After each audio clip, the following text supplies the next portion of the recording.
नमस्ते दोस्तों, आज के इस वीडियो में हम देखेंगे 14 और 15 दिसंबर से रिलेटेड जितने भी इंपॉर्टेंट करंट अफेयर्स बन सकते हैं। हिंदी और इंग्लिश दोनों ही लैंग्वेज में ये करंट अफेयर होंगे। अगर आपको इस वीडियो की पीडीएफ फाइल चाहिए तो डिस्क्रिप्शन में मैंने लिंक दिया है, वहां से आप पीडीएफ फाइल भी डाउनलोड कर सकते हैं और मेरे साथ टेलीग्राम पर भी जुड़ सकते हैं जहां पर डेली क्विजेस होती है। तो चलिए बिना देरी करते हुए शुरू करते हैं आज का वीडियो।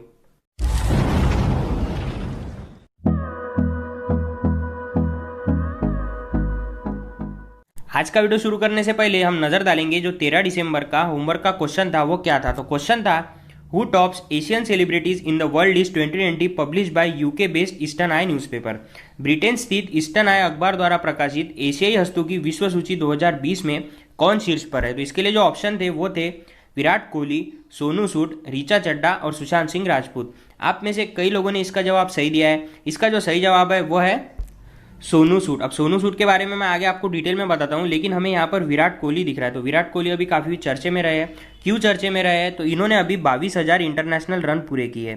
अब 22,000 इंटरनेशनल रन यानी टेस्ट, ओडीआई और T20 में मिला के इनके 22,000 रन बन गए। अब ये इन्होंने कितने इनिंग में किया है? तो ये इन्होंने किया है 462 इनिंग में। इसकी ट्रिक भी मैंने आपको बताई थी कि 4 × 6 कितना होता है 24 माइनस अगर 2 करेंगे हम तो आंसर क्या आएगा 22। ऐसा हम इसे याद में रख सकते हैं कि जो 22,000 इंटरनेशनल रन विराट कोहली ने बनाए हैं वो कितने इनिंग में बनाए हैं? तो वो बनाए हैं 462 इनिंग में। उसके बाद में उन्होंने 12,000 रन बनाए हैं ओडीआई में। तो वो कितने इनिंग में बनाए हैं? तो वो बनाए हैं उनने 242 इनिंग में। उसके बाद में अब यहाँ पर हमें ऋचा चड्ढा दिख रहा है। तो ऋचा चड्ढा कौन है? इन्हें भारत रत्न डॉक्टर बाबा साहेब अम्बेडकर अवार्ड 2020 से सम्मानित किया गया है। उसके बाद में हमें यहाँ पर सुशांत सिंह राजपूत भी दिख रहा है। तो इनकी जो डेथ है वो कब हुई थी? वो हुई थी 14 जून 2020 को। और इनकी जो पहली फिल्म थी वो कौन सी थी? तो वो थी काय पोचे। चलिए अब देखते हैं सोनू सूद से रिलेटेड इंपॉर्टेंट फैक्ट्स।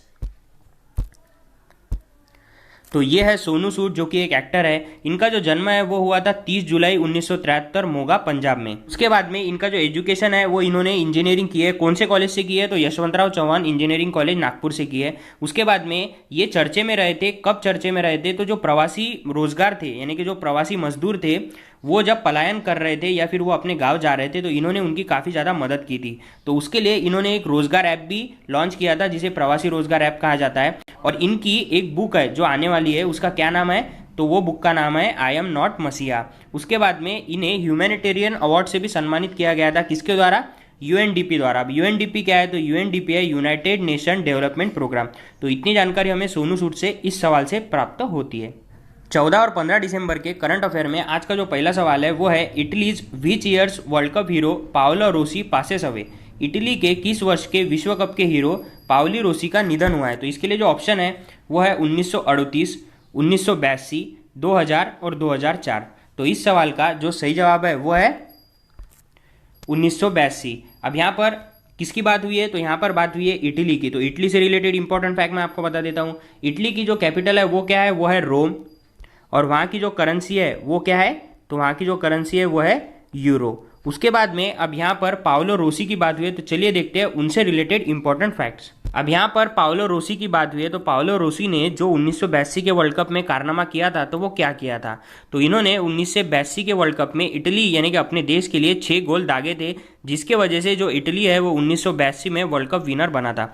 उसके बाद में एक सबसे महत्वपूर्ण बात यहाँ पर यह है कि ये इकलौते ऐसे खिलाड़ी है पूरे हिस्ट्री में जिन्हें गोल्डन बूट, गोल्डन बॉल और बैलन डी'ओर ये एक ही साल में मिला था। ये काफ़ी महत्वपूर्ण बात है। उसके बाद में 1982 में जो इटली जीता था, तो उसके पहले इटली कब जीता था वर्ल्ड कप? तो उसके पहले इटली जो है वो 1938 में वर्ल्ड कप जीता था। तो इतनी जानकारी हमें इटली से और पाओलो रोसी से इस सवाल से प्राप्त होती है। उसके बाद जो अगला सवाल है वो है, which is India's first UT यानी कि union territory to be declared 100% organic. 100% कार्बनिक घोषित करने के लिए भारत का पहला केंद्र शासित प्रदेश कौन सा है? तो इसके लिए जो ऑप्शन है वो है लद्दाख, जम्मू कश्मीर, लक्षद्वीप और पुदुचेरी। तो इस सवाल का जो सही जवाब है वो है लक्षद्वीप। अब यहाँ पर लक्षद्वीप की बात हुई है तो चलिए देखते हैं लक्षद्वीप से रिलेटेड कुछ इंपॉर्टेंट फैक्ट्स। तो ये है मैप में लक्षद्वीप। उसके बाद में अब यहाँ पर लक्षद्वीप की बात हुई है तो लक्षद्वीप का जो कैपिटल है वो क्या है? तो वो है कावाराती। उसका जो फॉर्मेशन है वो कब हुआ था? वो हुआ था 1 नवंबर 1956 को। लक्षद्वीप के जो एडमिनिस्ट्रेटर है वो कौन है? तो वह है प्रफुल्ल खोड़ा पटेल। उसके बाद में प्रफुल्ल खोड़ा पटेल जो है वो कहाँ के एडमिनिस्ट्रेटर है वो? और तो वो है दादर नगर हवेली के और दमन और दीव के एडमिनिस्ट्रेटर। तो इतनी जानकारी हमें लक्षद्वीप से प्राप्त होती है। जो अगला सवाल है वो है जो Biden Kamala Harris jointly name Times person of the year 2020 who is business person of the year 2020। जो बिडेन कमला हैरिस को संयुक्त रूप से Time person of the year 2020 का नाम दिया गया है। कौन है जो वर्ष 2020 के बिजनेस पर्सन है? तो इसके लिए जो ऑप्शन है वो है Elon Musk, Eric Yuan, Jeff Bezos और जैक मा। तो इस सवाल का जो सही जवाब है वो है एरिक युआन। अब एरिक युआन की बात हुई है तो ये कौन है ये मैं आगे आपको बताता हूँ, लेकिन यहाँ पर हमें क्या दिख रहा है? तो हाँ, यहाँ पर हमें दिख रहा है एलॉन मस्क। तो ये कौन है? तो जो अभी ब्लूमबर्ग फाउंडेशन का जो एक यादी आती है जिसमें सबसे अमीर व्यक्ति पूरे वर्ल्ड के दिखाए जाते हैं, उसमें एलॉन मस्क जो है वो कौन से क्रमांक पर है? तो वो 2 नंबर के क्रमांक पर है। उसके बाद में अब ये कौन से कंपनी के मालिक है? तो ये स्पेसएक्स के मालिक है और ये टेस्ला के मालिक है। ये 2 कंपनी के ये मालिक है। उसके बाद में अब यहाँ पर जेफ बेजोस दिख रहा है, तो इस रैंकिंग में ये 1 नंबर पर है। कौन? Jeff Bezos. अब जेफ बेजोस किस कंपनी के मालिक है? तो वो अमेजॉन कंपनी के मालिक है। उसके बाद में अब यहाँ पर हमें एरिक युआन दिख रहा है, तो चलिए देखते हैं उनसे रिलेटेड इंपॉर्टेंट फैक्ट्स। तो एरिक युआन जो है उन्होंने क्या किया था? तो वो फाउंडर थे जूम के। जैसा कि हम जानते हैं जूम जो ऐप है जिस पर ऑनलाइन कॉन्फ्रेंसिंग या फिर मीटिंग होती है, उसके जो है वो फाउंडर थे एरिक युआन। उसके बाद में जो business person of the year है वो एरिक युआन है, लेकिन जो times magazine person of the year है 2020 के वो कौन है? तो वो है जो बिडेन और कमला हैरिस। उसके बाद में जो बिडेन जो है वो कहाँ के राष्ट्रपति बने हैं? तो अमेरिका के बने हैं। कौन से क्रमांक के बने हैं? तो वो 46 नंबर के बने हैं। उसके बाद में अब कमला हैरिस दिख रही है, तो कमला हैरिस जो है वो वाइस प्रेसिडेंट बनी है, लेकिन कमला हैरिस जो है वो कहाँ से बिलोंग करती है ओरिजिनली? तो वो इंडिया से बिलोंग करती है। उसके बाद में जो टाइम्स मैगजीन है वो कब से प्रकाशित होने लगी? तो वो प्रकाशित होने लगी 1927 से। तो इतनी जानकारी हमें इस सवाल से प्राप्त होती है। यहाँ पर जो अगला सवाल है वो है Bajrang Punia and Elavenil Valarivan won sports person of the year award 2020 which is given by. Bajrang Punia और इलावेनिन कॉलेरिन ने जीता sports person of the year 2020 का पुरस्कार। यह किसके द्वारा दिया जाता है? तो इसके लिए जो ऑप्शन है वो है आईसीसी, फिक्की, खेल मंत्रालय और बीसीसीआई। तो इस सवाल का जो सही जवाब है वो है फिक्की। अब फिक्की यानी क्या होता है इसके बारे में मैं डिटेल में आपको बताता हूँ। बजरंग पुनिया और इलेवेनिन कॉलेरिन के बारे में भी बताता हूँ, लेकिन यहाँ पर हमें आईसीसी दिख रहा है। तो आईसीसी काफ़ी ज़्यादा इंपॉर्टेंट है क्योंकि आईसीसी यानी होता है इंटरनेशनल क्रिकेट काउंसिल। हाल ही में जो 2020 में आईपीएल का संस्करण हुआ है 13 हुआ, वो कहाँ पर हुआ है? तो वो हुआ है दुबई में, और दुबई में ही हेडक्वार्टर है किसका? आईसीसी का। ये हमें ध्यान में रखना है। उसके बाद में हमें बीसीसीआई दिख रहा है, तो बीसीसीआई के अध्यक्ष कौन है? तो वो है सौरभ गांगुली। चलिए देखते हैं फिक्की से रिलेटेड इंपॉर्टेंट फैक्ट्स। तो फिक्की यानी होता है federation of Indian commerce and industry, जो कि हर साल ये अवार्ड प्रोवाइड करता है। अब ये किसे दिया जाता है? तो जो भी बेहतरीन परफॉर्मेंस करते हैं 1 साल के अंतराल में, उन्हें ये पुरस्कार दिया जाता है। उसके बाद में ये है बजरंग पुनिया जो कि फ्री स्टाइल रेसलिंग करते हैं, और ये है एल्वेनिन वल्वरिन जो कि शूटिंग से बिलोंग करती है। उसके बाद में ये 2 पुरस्कार जो है वो हमने अभी आपको बताए। चलिए अब देखते हैं और कौन कौन से पुरस्कार फिक्की द्वारा दिए गए हैं। तो sports person of the year female और sports person of the year male के तो पुरस्कार मैंने आपको बताया। उसके बाद में best state promoting sports award जो है वो मध्य प्रदेश को दिया गया है, यानी मध्य प्रदेश ने जो है वो प्रमोट किया है स्पोर्ट को इस साल सबसे ज़्यादा। अब मध्य प्रदेश की बात हुई है तो मध्य प्रदेश यानी वहाँ के जो सीएम है वो कौन है? तो वो है शिवराज सिंह चौहान। उसके बाद में वहाँ की जो गवर्नर है वो कौन है? वो है आनंदीबेन पटेल, और वहाँ की जो राजधानी है वो क्या है? भोपाल। उसके बाद में आनंदीबेन पटेल जो है वो और कहाँ की गवर्नर है? तो वो है उत्तर प्रदेश की। उसके बाद जो अगला सवाल है वो है BSNL launches world's first satellite based narrow band IoT network, chairman of BSNL. BSNL ने विश्व का पहला सैटेलाइट आधारित narrow band IoT network launch किया है। बीएसएनएल के चेयरमैन कौन है? तो इसके लिए जो ऑप्शन है वो है प्रवीण कुमार पुरवार, मल्लिकार्जुन राव, अमिताभ चौधरी और संजीव चड्ढा। तो इस सवाल का जो सही जवाब है वो है प्रवीण कुमार पुरवार। अब यहाँ पर बीएसएनएल की बात हुई है तो बीएसएनएल से रिलेटेड और ये जो सैटेलाइट लॉन्च किया गया है नैरो बैंड आईओटी नेटवर्क का, इसके बारे में मैं डिटेल में आगे आपको बताता हूँ। लेकिन हमें यहाँ पर क्या दिख रहा है? तो अमिताभ चौधरी दिख रहा है। तो अमिताभ चौधरी कौन है? तो ये एक्सिस बैंक के सीईओ है। उसके बाद में अब यहाँ पर हमें संजीव चड्ढा दिख रहा है। तो ये कौन से बैंक के सीईओ है? तो ये है बैंक ऑफ बड़ौदा के सीईओ। उसके बाद में मल्लिकार्जुन राव दिख रहा है। तो ये कौन से बैंक के सीईओ है?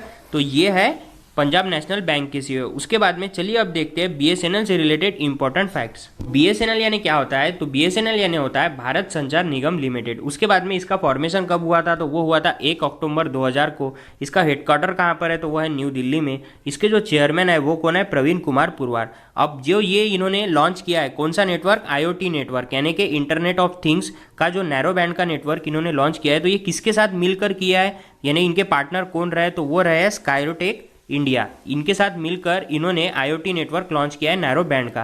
तो जो अगला सवाल है वो है Carolina Araujo awarded 2020 Ramanujan prize for young mathematicians, she belongs to which country. Carolina Araujo ने युवा गणितज्ञों के लिए 2020 रामानुजन पुरस्कार से सम्मानित किया गया है, वह किस देश के है। तो इसके लिए जो ऑप्शन है वो है फ्रांस, ब्राज़ील, स्विट्ज़रलैंड और रूस। तो इस सवाल का जो सही जवाब है वो क्या है, वो है ब्राज़ील। तो ब्राज़ील से रिलेटेड और कैरोलिना आरजू से रिलेटेड इंपॉर्टेंट फैक्ट तो मैं आगे आपको बताता हूँ, लेकिन यहाँ पर हमें दिख रहा है रूस। अब रूस दिख रहा है तो रूस की जो कैपिटल है वो क्या है, मॉस्को। उसके बाद में वहाँ के जो प्रेसिडेंट है वो कौन है, व्लादिमीर पुतिन। उसके बाद में फ्रांस दिख रहा है तो फ्रांस की कैपिटल क्या है, पेरिस। उसके बाद में चलिए अब देखते हैं कैरोलिना आरजू से रिलेटेड इंपॉर्टेंट फैक्ट्स। कैरोलिना आरजू जो कि कहाँ से बिलोंग करती है, तो वो बिलोंग करती है रियो डी जेनेरियो ब्राज़ील में। यहाँ पर वो institute for pure and applied mathematics की टीचर है। उसके बाद में उन्हें रामानुजन प्राइज दिया गया। और सबसे इंपॉर्टेंट मैं आपको एक बात बताता हूँ कि रामानुजन प्राइज 2020 जो है वो इन्हें दिया गया है, और ये पहली महिला है जिन्हें जो नॉन इंडियन है, यानी कि इसके पहले जितने भी रामानुजन प्राइज दिए गए वो सब इंडियन को दिए गए, लेकिन ये जो है ये पहली नॉन इंडियन है। ये काफ़ी ज़्यादा महत्वपूर्ण बात है। उसके बाद में अब यहाँ पर इंटरनेशनल मैथमेटिकल यूनियन प्रेसिडेंट कौन है, तो वो है कार्लोस किनिग। उसके बाद में इसका लोकेशन कहाँ है, वो है बर्लिन जर्मनी में। उसके बाद में इसका जो पेरेंट ऑर्गेनाइजेशन है वो कौन सा है, तो वो है इंटरनेशनल साइंस काउंसिल, और इसका जो फॉर्मेशन है वो हुआ था 1920 में। जो अगला सवाल है वो है union minister Nitin Gadkari through video conferencing inaugurates Koilwar bridge, it is located. Video conferencing के माध्यम से केंद्रीय मंत्री नितिन गडकरी ने कोलीवार पुल का उद्घाटन किया है, यह किस राज्य में स्थित है। तो इसके लिए जो ऑप्शन है वो है गुजरात, पश्चिम बंगाल, तमिलनाडु और बिहार। तो इस सवाल का जो सही जवाब है वो है बिहार। अब यहाँ पर किसकी बात हुई है, तो यहाँ पर बात हुई है नितिन गडकरी जी की, और इन्होंने क्या किया है, तो इन्होंने कोलीवार पुल का उद्घाटन किया है। उससे पहले हमें यह पता होना चाहिए कि नितिन गडकरी कौन है, तो ये भारत के सड़क मंत्री है। उसके बाद में यहाँ पर हमें पश्चिम बंगाल दिख रहा है, तो पश्चिम बंगाल ने हाल ही में कौन सी योजना का शुभारंभ किया है, तो वो है दुआरे सरकार। उसके बाद में पश्चिम बंगाल की जो सीएम है वो कौन है, ममता बनर्जी, और वहाँ के जो गवर्नर है वो कौन है, तो वो है जगदीप धनखड़। उसके बाद में गुजरात दिख रहा है, तो गुजरात की जो कैपिटल है वो क्या है, गांधीनगर। उसके बाद में गुजरात के जो सीएम है वो है विजय रूपानी, और गुजरात के जो गवर्नर है वो कौन है, आचार्य देवव्रत। उसके बाद में बिहार की बात हुई है, तो बिहार के जो मुख्यमंत्री है वो 7वीं बार बने हैं, नीतीश कुमार। उसके बाद में जो गवर्नर है वो कौन है, तो वो है फागू चौहान। उसके बाद में चलिए अब देखते हैं नितिन गडकरी से रिलेटेड इंपॉर्टेंट फैक्ट्स। तो ये है नितिन गडकरी जो कि भारत के सड़क मंत्री है, जिन्होंने 1.5 किलोमीटर यानी कि 1.5 किलोमीटर लंबा कोलीवार ब्रिज जो है वो बिहार में उसका उद्घाटन किया है। कहाँ से, वीडियो कॉन्फ्रेंसिंग से किया है। उसके बाद में ये जो ब्रिज है ये 6 लेन के जो बाकी के ब्रिज है उनका एक पार्ट बनेगा, जो कि 138 साल पुराने हो गए और वहाँ पर ब्रिज की काफ़ी ज़्यादा ज़रूरत थी। जो अगला सवाल है वो है नेशनल सेंटर फॉर दिव्यांग empowerment inaugurated in which state. राष्ट्रीय दिव्यांग सशक्तिकरण केंद्र का उद्घाटन किस राज्य में किया गया है। तो इसके लिए जो ऑप्शन है वो है तेलंगाना, आंध्र प्रदेश, तमिलनाडु और बिहार। तो इस सवाल का जो सही जवाब है वो क्या है, तो वो है तेलंगाना। अब तेलंगाना की बात हुई है तो तेलंगाना के जो सीएम है वो काफ़ी ज़्यादा इंपॉर्टेंट है। वो कौन है, तो वो है चंद्रशेखर राव। हमें आंध्र प्रदेश दिख रहा है, तो आंध्र प्रदेश की जो कैपिटल है वो क्या है, हैदराबाद। वहाँ की जो सीएम है वो कौन है, जगन मोहन रेड्डी। उसके बाद में हमें यहाँ पर तमिलनाडु दिख रहा है, तो तमिलनाडु के जो सीएम है वो कौन है, वो है के पलानीस्वामी, और वहाँ की जो कैपिटल है वो क्या है, चेन्नई। बिहार के बारे में तो अभी आपको मैंने बताया है, तो इतनी जानकारी हमें इस सवाल से प्राप्त होती है। जो अगला सवाल है वो है recently Romanian PM Ludovic Orban resigns capital of Romania. हाल ही में रोमानियाई पीएम लुडोविक ऑर्बन ने इस्तीफा दिया है, रोमानिया की कैपिटल क्या है।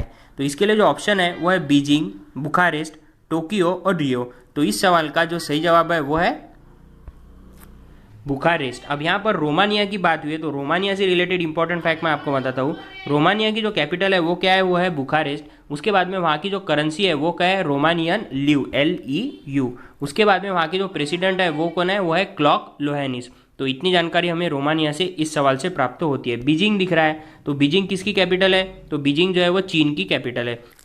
जो अगला सवाल है वो है international mountain day is observe on, यानी कि अंतर्राष्ट्रीय पर्वतीय दिवस कब मनाया जाता है। तो इसके लिए जो ऑप्शन है वो है 1 दिसंबर, 9 दिसंबर, 11 दिसंबर और 10 दिसंबर। तो इस सवाल का जो सही जवाब है वो है 11 दिसंबर। अब यहाँ पर हमें अंतर्राष्ट्रीय पर्वतीय दिवस दिख रहा है, तो जो माउंट एवरेस्ट की नई ऊंचाई है जो अभी मोजी गई है किसके द्वारा, तो ये मोजी है चाइना और नेपाल ने जॉइंटली। तो इसके लिए जो इसकी हाइट है वो कितनी आई है अभी, तो वो आई है 8848.86 मीटर। ये काफ़ी ज़्यादा इंपॉर्टेंट है।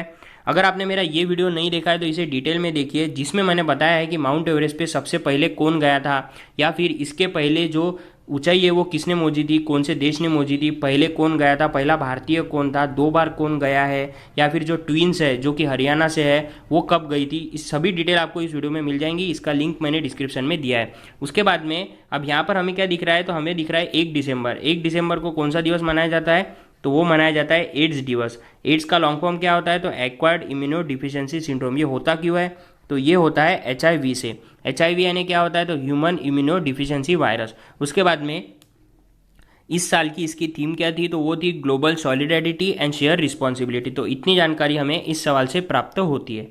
आज का जो होमवर्क का सवाल है वो है, which Indian tennis player wins ITF doubles title in Dubai. किस भारतीय टेनिस खिलाड़ी ने दुबई में ITF युगल खिताब जीता है। तो इसके लिए जो ऑप्शन है वो है सानिया मिर्जा, अंकिता रैना, लिएंडर पेस और महेश भूपति। अगर आपको इस सवाल का सही जवाब पता है तो मुझे कमेंट कर ज़रूर बताइए। और अगर आपको वीडियो अच्छा लगे तो वीडियो को लाइक, शेयर और सब्सक्राइब करना मत भूलिएगा चैनल को। और अगर आपको इस वीडियो की PDF फाइल चाहिए तो डिस्क्रिप्शन में मैंने लिंक दिया है, वहाँ से आप PDF फाइल भी डाउनलोड कर सकते हैं। वीडियो देखने के लिए बहुत बहुत शुक्रिया।